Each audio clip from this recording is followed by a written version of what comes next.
Hello दोस्तों, मेरा नाम है अमन और आप सभी का स्वागत है आपके अपने चैनल पे जिसका नाम है अमन ट्यूटोरियल। आज हम पढ़ेंगे मेथड ऑफ स्टरलाइजेशन के जो हमने डिफरेंट मेथड ऑफ स्टरलाइजेशन पढ़े थे। उसमें हमने फिजिकल मेथड में हमने बताया था कि इसके तीन मेथड हैं स्टरलाइजेशन के। एक तो फिजिकल मेथड है, केमिकल मेथड और रेडिएशंस मेथड है। फिजिकल मेथड का जो था हीट में फिजिकल मेथड में हम हीट को यूज़ करते हैं। एक ड्राई हीट यूज़ करते हैं, मॉइस्ट हीट यूज़ करते हैं, ठीक है। ड्राई हीट में हम हॉट एयर ओवन को यूज़ करते हैं और साथ मॉइस्ट हीट में हम ऑटोक्लेव को यूज़ करते हैं। ये टॉपिक हमारा रहता था। हम इसके बारे में आज डिस्कस करेंगे, ठीक है। हम आपको बताना चाहते हैं कि स्टरलाइजेशन, पहले इसकी डेफिनेशन के बारे में हम एक बार इसे फिर से रिपीट कर देते हैं कि स्टरलाइजेशन का मतलब है कि हमने माइक्रोब्स को किल करना है। और ये हम इसलिए करते हैं ताकि भी हम जो फार्मास्यूटिकल इंडस्ट्रीज में इंजेक्शन या सिरप्स बनाते हैं ना, वो सारे जो है माइक्रो फ्री हो। और साथ ही साथ हम हॉस्पिटल्स में या हॉस्पिटल में हमने आईसीयू देखा होगा, ठीक है। यहाँ ऑपरेशंस होते हैं, वहाँ पर हैपा फिल्टर्स लगे होते हैं क्योंकि हम चाहते हैं, हमारा यही मेन मकसद होता है कि जो जिस बंदे का भी ऑपरेट हो रहा हो वो क्या उसकी बॉडी, जो कि भी हमने बता दिया था कि जब सर्जरी के दौरान क्या है कि भी पेशेंट की बॉडी पे इन्फेक्शन के चांसेस ज़्यादा हो जाते हैं क्योंकि उसकी पूरी बॉडी जो है वो ओपन होती है। हैपा फिल्टर जो भी एयर क्रॉस करती है अंदर आईसीयू में, ठीक है, जब आईसीयू में एयर इनसाइड जाती है तो वो सारी बैक्टीरिया फ्री होनी चाहिए, ठीक है। हम बात कर रहे हैं, हमारा जो टॉपिक था मेथड ऑफ स्टरलाइजेशन। इसमें फिजिकल मेथड में दोस्तों, जो फिजिकल मेथड में ये हम हीट का यूज करते हैं, इसके बारे में हम बात कर लेते हैं। दोस्तों, जो हम हीट यूज कर रहे हैं ना, वो इन द ड्राई फॉर्म है, ठीक है ना।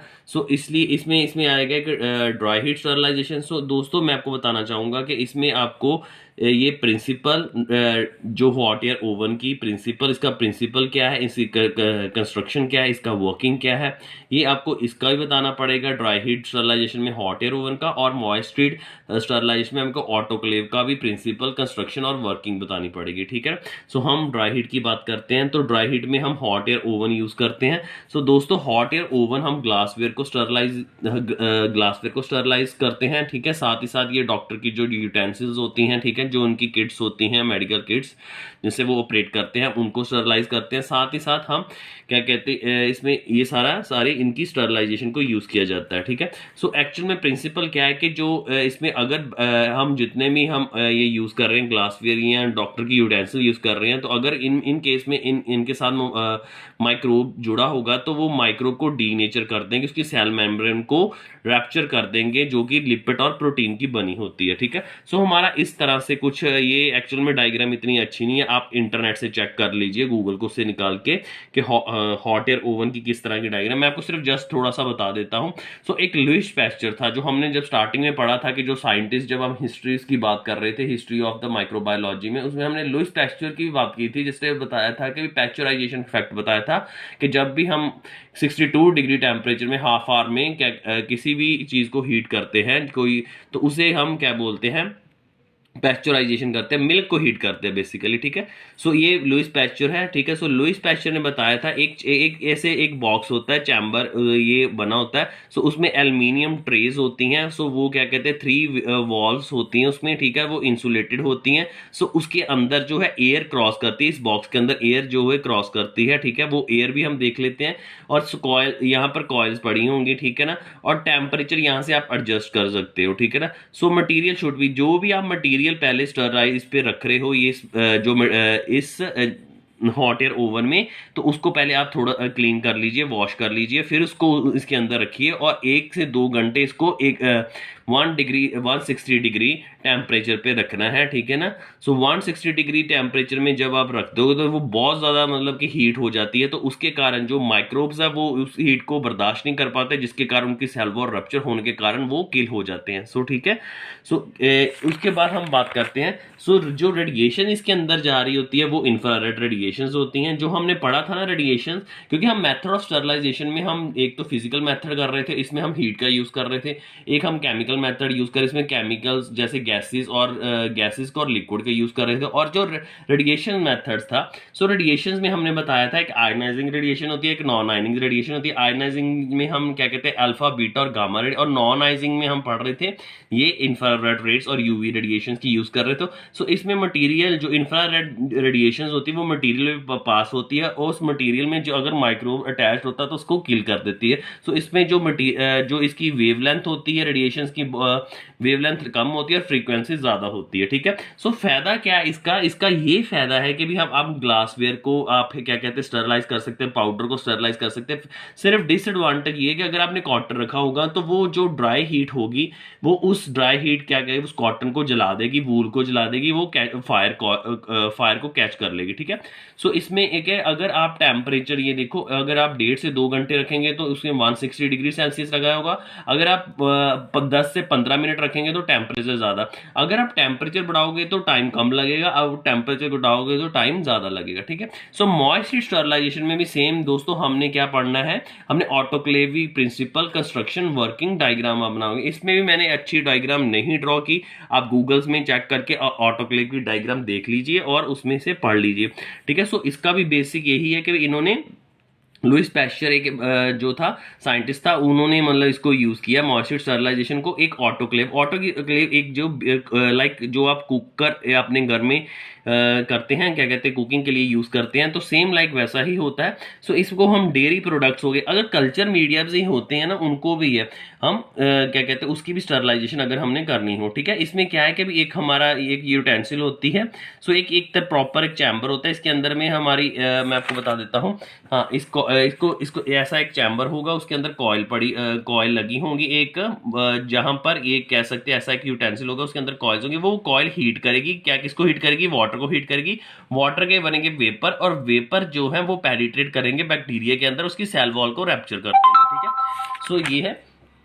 सो इसमें टेम्परेचर का आप ध्यान रखिए। सो इसमें क्या है कि 63 डिग्री टेम्परेचर फॉर 30 मिनट्स और 72 degree temperature for 15 minutes. Same आपने देखा कि अगर हमने टेम्परेचर बढ़ा दिया तो टाइम कम कर देंगे, ठीक है।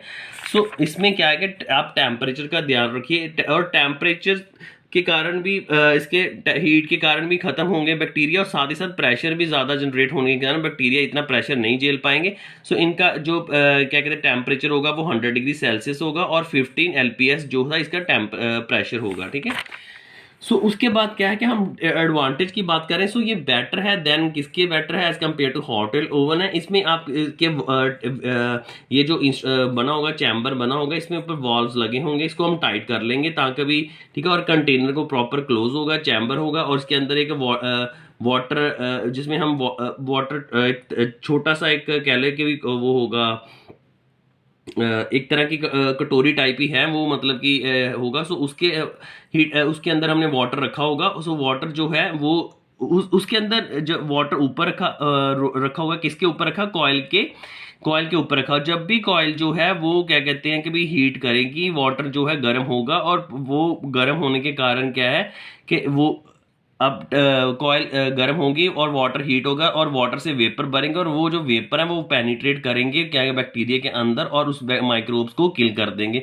सो इसमें ये स्क्रू को हमने प्रॉपर टाइट करना है, और साथ ही जो मटेरियल हम यूज करें, इन केस अगर आप कल्चर मीडिया, जैसे ये मैं बता देता हूँ, जैसे ये हमारी कॉनिकल फ्लास्क है, इस कॉनिकल फ्लास्क में अगर हमने कल्चर मीडिया तो ऊपर से हम जो है रैप पेपर से कवर कर देंगे ताकि इसके अंदर कोई भी वाटर कंटेंट ना आ सके, ठीक है ना। सो अच्छी तरह से ये क्या है कि भी जो कल्चर मीडिया है प्रॉपर स्टरलाइज हो जाएगा, ठीक है ना। सो डेयरी प्रोडक्ट्स भी जैसे हैं, ठीक है, इसको हम करेंगे। सो इसमें जो रेडिएशन आप यूज करेंगे वो एक्सरेज होगी, ठीक है ना। सो ये दोस्तों उसमें जो पहले वाला था उसमें इंफ्रारेड रेडिएशन यूज करेंगे, इसमें जो है एक्स रे रेडिएशन इस यूज होंगी, ठीक है ना।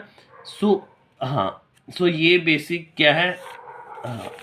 सो जो पहला हमने यूज किया था हॉट एयर ओवन, उसमें जो है उसमें इंफ्रारेड रेडिएशन यूज करेंगे। इसमें सो वाटर के कारण जो वेपर बनेंगे वो पेनिट्रेट करके बैक्टीरिया की सेल वॉल को रैप्चर कर देंगे। सो आप इसकी डायग्राम्स जो है बेसिक चेक कर लीजिए गूगल से। सो ये बहुत इंपॉर्टेंट है as a paper point of view. So ये आज की छोटी सी जो वीडियो थी, सिर्फ ये जो टॉपिक हमारा रहता था फिजिकल स्टरलाइजेशन, जिसमें हमने हीट के बताना था कि हीट को हम कैसे यूज करते हैं इन द ड्राई फॉर्म में और द मॉइस्ट फॉर्म में। सो ये आप इसकी डायग्राम को अच्छी चेक कीजिए और पेपर में आप प्रॉपर क्या उसकी कंस्ट्रक्शन वर्किंग और क्या प्रिंसिपल बताएं, ये वेरी इंपॉर्टेंट है। सो थैंक यू दोस्तों, आज का जो स्टरलाइजेशन का ये इतना ही था, क्योंकि जो लास्ट वीडियो में हमने स्टरलाइजेशन का काफ़ी हद तक केमिकल्स और रेडिएशन कर रही थी, सिर्फ एक फिजिकल मेथड रहता था। सो वो जो था मैंने इस अपनी नई वीडियो में आपको बता दिया है। सो होप आपको वीडियो अच्छी लगी होगी, अगर लगती है तो आप शेयर करें, लाइक करें, कमेंट करें, और अगर आपको कोई डाउट है तो आप कमेंट सेक्शन में जाके मेरे को मैसेज ड्रॉप करें। Thank you for watching my video. Thank you so